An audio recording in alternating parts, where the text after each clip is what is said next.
Don't bring me back. Don't bring me, don't.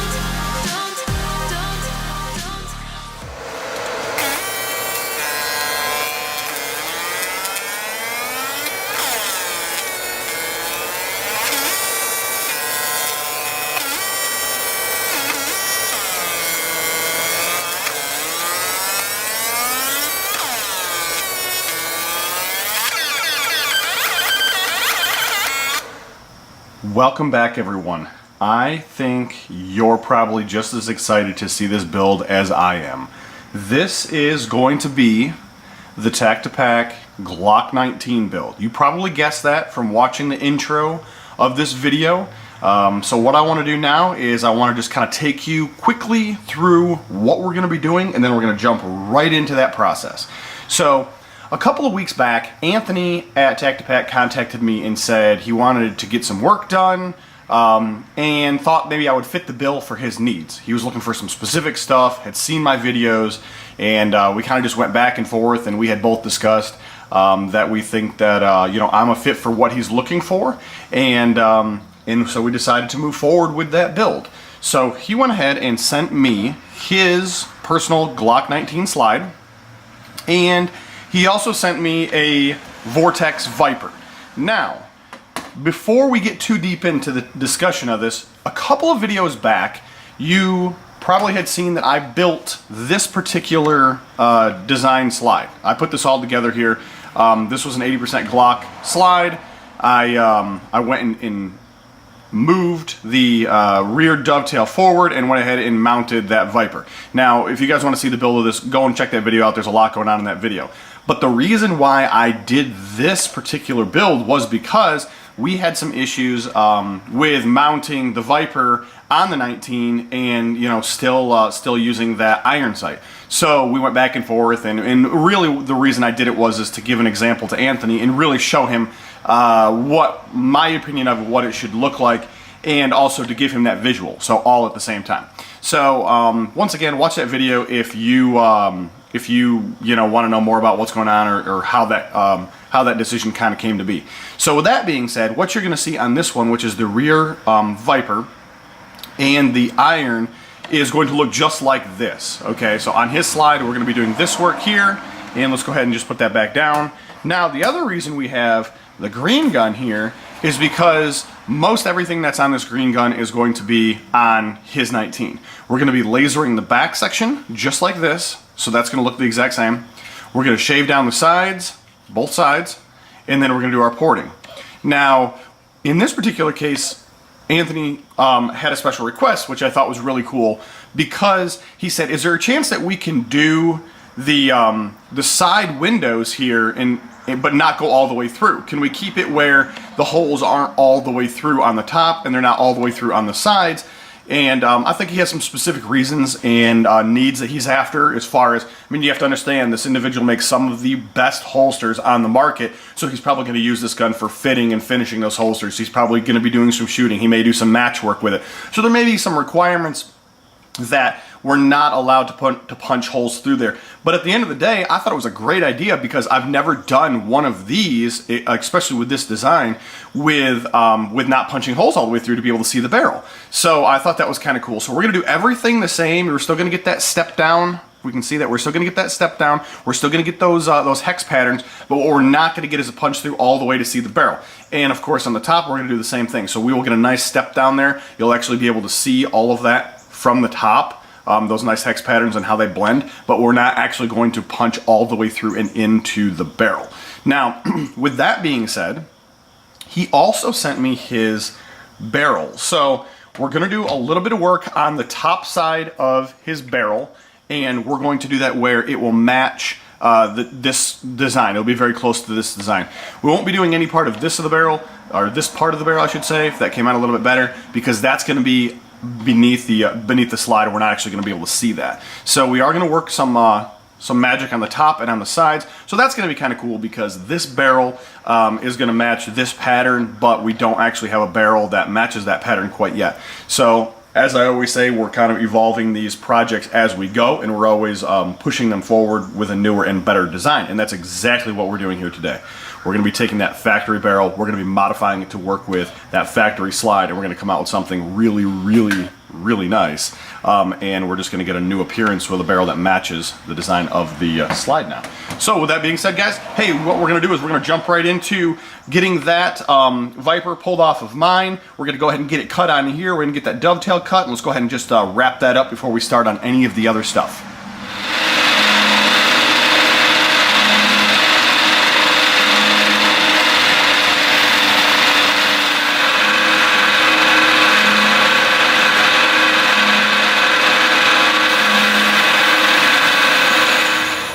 Alright, so we have went ahead and finished up the cutting of that actual pocket. We brought it down 0.12, and then we went ahead and drilled both of our holes. Now, guys, when you're doing this and you're drilling stuff out, don't use a regular drill bit. Get like a two flute, something like this. See if I can get this to focus for you guys. Get like a 2 flute, a carbide one. They're not really that expensive, and you're going to get better results in the end. You're not going to have to worry about that bit kind of moving or flexing or anything like that. The hole that needs to be is a .120 for the 648 screws, so you can't use an 1/8 inch bit, and you really don't want to use a 16th, which would be .0625, because it's so small and you're taking a chance of snapping it. So really the way to do it is to set your machine up to do like a drill, like a peck drilling, your CNC, or if you're using a drill press, and basically just you know, get one of those 2 flute carbide ones, because you got less chances of it actually damaging it. Guys, I was able to go ahead and drill and thread those holes out. Then I went ahead and ran it under the Sandblaster for you, so you can get an idea of what we're really working with here. Now, the reason why you're seeing a big black section in the center there and on this side is because I always run tape over where those holes are. I don't want to get media, debris, chips, anything like that down in those holes. I don't want to spend time picking them out and cleaning them out. So it's one of the things that I do is run some tape around it. I then go ahead and hit it on the Sandblaster, behind the tape, in front of the tape, get that cleaned up as well as I can. And then after that, I pull the tape off and I put 2 spare screws down in the holes and just gently go over the center to go ahead and clean that up, so that way we're not you know, hammering those holes and getting any debris and junk down inside. So if this is something that you're planning on doing in the future, I would suggest you pick up a spare set of 648 and 632 screws. Those are your most common that you're going to find, and then you can run that under your Sandblaster and not worry about damaging the screws that you already have for the actual red dot. So that's just a little bit of a tip there to kind of get you pointed in the right direction if you're trying to get all your tools together before you do a job. With that being said, guys, it's time to go ahead and run that dovetail cutter through there, move that rear sight that was back here forward, and let's go ahead and just take you through that process. Alright guys, before we go ahead and put this back into the vise, we want to do the same thing we talked about just a moment ago. So you're going to see some black tape running up over top of this and the other side. We just don't want to get debris down in the hole. So if you're kind of like, why is there a black tape over there? That's why. I also prefer to not use the screws for any of the red dots, and the reason why is I don't want to damage them. I don't want the cutter to nick them or hit them. I just don't want any mistakes to be made. There's no reason to put those screws back in there. We could put some spare ones in there, but in this particular case, running some black tape over it seems to do a little bit better job than getting junk all over my spare set of screws and anything down in that hole. So we're going to go ahead and just tape that, and then we're going to get it set up in the vise, and we're going to go ahead and cut that dovetail.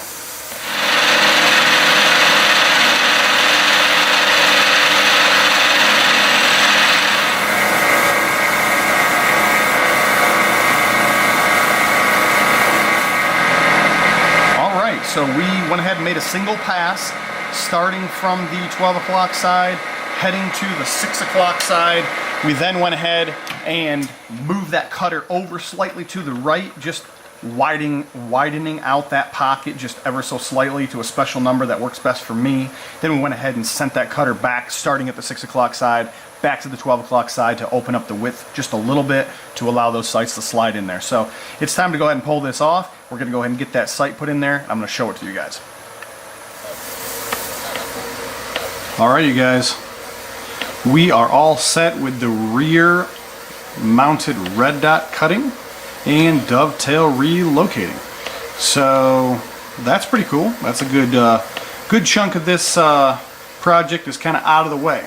So and guys, before it's all said and done, when Anthony sent this to me, he didn't send me any front or rear sight. Everything was stripped off, and that is how I recommend them come in, so I'm not pulling those parts off. And I will go ahead and put a front sight and a rear iron sight in there to match it up with the that rear mounted red dot, just to show you, give you a better idea of what it will look like, just kind of all together. So right now we're not going to go that far, but before we conclude this entire project, we are. So basically we'll be able to take this, drop this right onto here, and mount that right onto there. So that's pretty cool. Everything came out just as it should. Nice spacing in the front here between where the actual red dot is and Dovetail. We've got a nice clearance here and a nice tail left over for support. So guys, now what we're going to do is run the rear section lasered on both sides. So let's go ahead and jump into that and get that completed.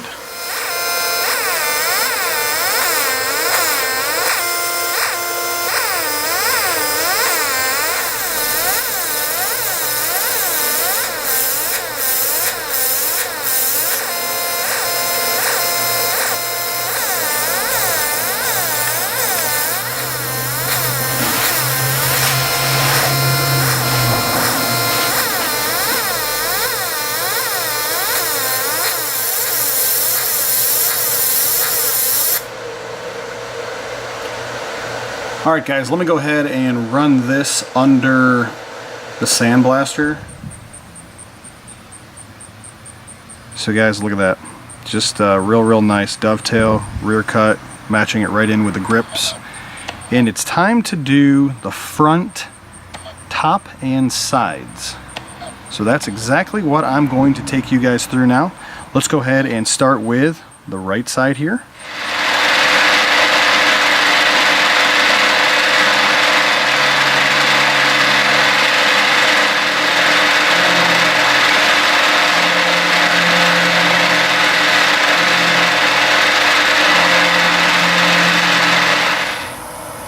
Guys, I just wanted to pull you out of the tripod real quick and just show you how super nice this ball nose profiling came out. So the next step we're going to do is we're going to go ahead and switch this over to an 1/8 inch end mill, which is a flat nosed cutter, and we're going to go ahead and trim that out, and then we're going to go ahead and do our recessed pockets in the front. We will not be punching all the way through, so there won't be ports. They will just be recessed in where we have some nice character to them, and that's exactly what we're going to do now. So we're going to go ahead and switch that over to our flat nose cutter, and we're going to go ahead and get this side trimmed up.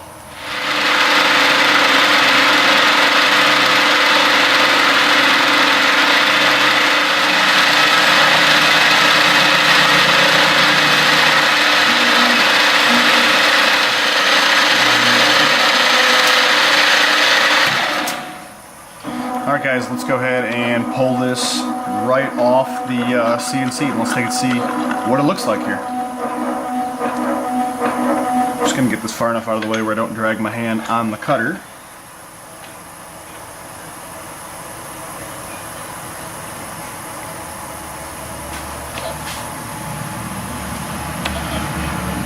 What do you guys think about that?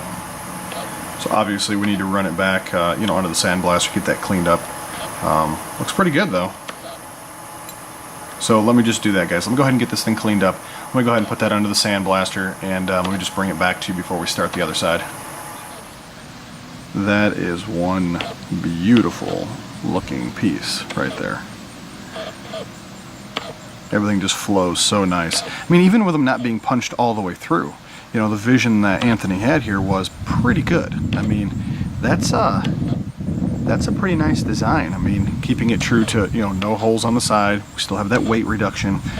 Just have some. It's just really nice all the way around. You know, of course, this is what we had. You know, so not bad. And then totally different one. So, guys, what we're going to do is we're going to go ahead and start on the left side. Let's go ahead and match those up, and we can, you know, take a better look and see what we have here, and then we'll do that top last. But man, that thing is just a good looking gun. I mean, it really is. It's going to be nice when it's done. So that's what we have to do. Let's just head in the right direction. Let's go ahead and just let's get this wrapped up, and let's see that final gun.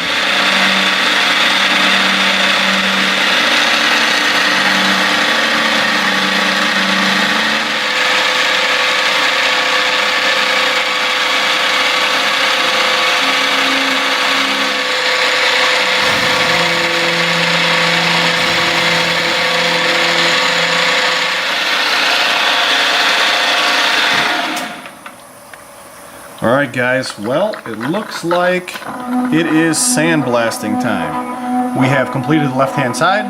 It's hard to see it because it's so filthy. So what I'm going to do is go ahead and get that cleaned up, run it under the sandblaster, get it back to you. Let's just take a look at it. Guys, this thing just looks beautiful. I mean, I just don't have any words for this. I am like kind of at, you know, a shock here a little bit and at a standstill for saying anything because, you know, this is one of those patterns that I've done before in the past. This is a different variation of it, and every time I seem to run another variation of the one that I've already done, I'm always impressed, and I'm impressed again. I mean, look at it. It's just beautiful. Everything's been touched on this. So with that being said, let's go ahead and finish it up. We've got the top section to do here. Okay. We also have some lasering to do here, and we have a barrel to do. So let's go ahead and get that top section done. That'll kind of give us the end all be all for the CNC work on the slide. So that's going to kind of just wrap everything together. So let's go ahead and wrap that top section up and move forward.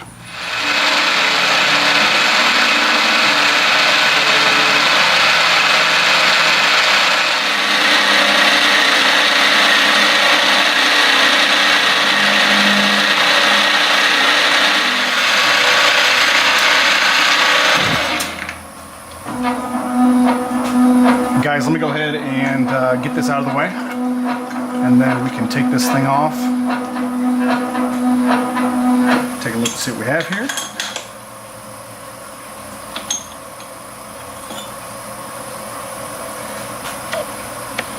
Oh man, that looks awesome. Okay guys, you know the drill. I'm going to go ahead and run that through the sandblaster, clean it up, and then we are definitely going to take a look at this in some better light. We're going to take this thing right outside and see exactly what we have here. Guys, this thing is so beautiful. Look at this thing. So nice. Nice and even. So you'll see from the high side of the hex right into the line, which would then be right into the other hex. And even right on the other side as well. Just super nice. I mean, this is your dream build. You know, this is like, it doesn't really get any more than this, and it looks super nice. You know, we didn't punch any holes through it, but at the same hand, it's a totally different and unique style, even though it's the same pattern that I have on my other one. But sure is really nice. And of course we've moved the dovetail from the rear to the front in front of this red dot, which mine does not have. So I'm slightly jealous about that because that looks really nice and it's just unique to the market. You don't see a lot of slides out there with that, so that's really nice. Now guys, so basically this slide is done. There's really nothing left to do with it. So now we are going to work on the barrel. So let me take you through doing the barrel.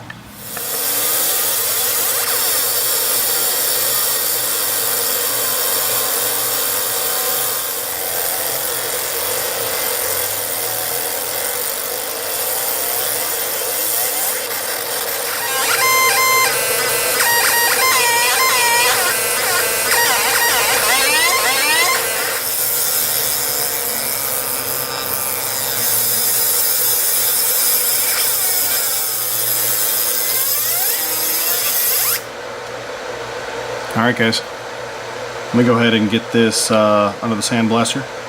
Let's take a look at it. Alright guys, what do you think about that?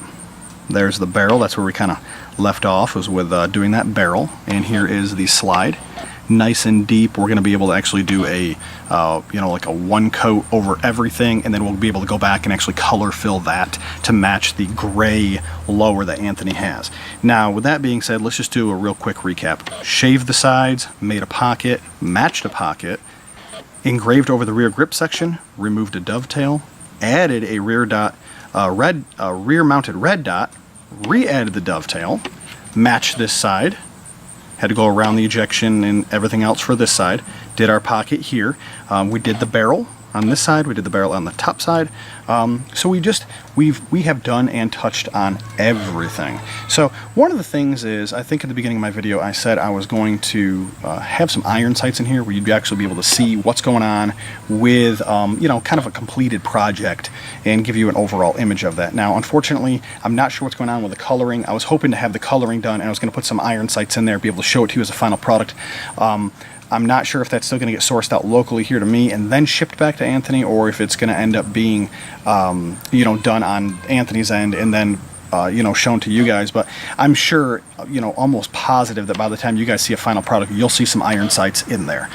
So with that being said, you know, big thanks to Anthony for choosing me as, you know, as his CNC laser vendor of choice. There's lots of people out here that do the service work on this stuff. I'm a small guy. I'm a one-man shop. I work out of my house. If you haven't seen my videos on YouTube, go over to YouTube, search NCEngravers. If you haven't seen the content that I put on Instagram or Facebook, you know, check that out. If you're not a subscriber, take it into consideration. We're always doing new stuff. But really what it comes down to is you know, thank you to Anthony for choosing me to do the work for him. He could have went with anybody. There's lots of people out here, on the market that do this. There's lots of people out there that just, they do this all day, day in, day out. They've got the machines and stuff to do it. So for him to choose me as his person for that, I'm actually, you know, honored, and I'm grateful to have that opportunity to do that for you. Now, for the people that follow me that aren't really sure who Tac2Pac is, guys, you need to check them out. You need to go to their webpage. You need to look at the holsters and the other things that they carry. These guys have been doing this for a long, long time. I don't mean like a year or 2 or 5. I mean a long time. So with that being said, they have stuff that's tried, true, tested. They're getting feedback. They've canned products that don't make sense, and they've revised products that are, you know, better than what they were 5 years ago. These are the kind of things that you want to own, and these are the kind of companies that you want to support, because they're progressively making a better product as time goes on. So with that being said, guys, go over there, check them out. You're going to find a lot of cool things. If you have questions, ask Anthony. He's gonna fire right back to you, let you know what you know, what you need, what's going to work best for you, and how it's going to fit you personally. So definitely check them out. The description of my video is going to have a direct link to Facebook for those guys, a direct link to their webpage. Click on those, see what you got going on. I'm sure you can find something that you need that you don't already own. Now, for the rest of you guys that are on YouTube and you're following me, we have a couple other builds that we have not talked about for a while. So with that being said, guys, we've got some new stuff that's coming out real soon, and we have some really big projects. And I told you guys we had some big projects, and this was one of them. And this one we're not really gonna, I don't know, we may not even finish this one up. But this is the Extreme Glock, as you guys had seen in the past, and we finally did get it ported. And guys, I'm waiting to finish this up because I'm waiting for some barrels to come back from Sandblasting, and I am just so excited to talk to you guys about these, because I had a conversation with Daryl out there for like several hours at midnight, because he's California time and I'm in North Carolina, and I'm telling you that we have some very, very interesting projects coming up that no one has ever seen and or heard of. And with that being said, that is going to be super, super cool. So you're definitely going to want to subscribe. You're going to want to stay tuned in on what's going on with those. Guys, hey, you know, always learn while you're doing it. If you're not learning while you're doing it, then you're doing it wrong. We should always stay learning. We should always have a positive attitude and move forward. Hey, I'm going to catch you guys in the next one. Thanks for watching.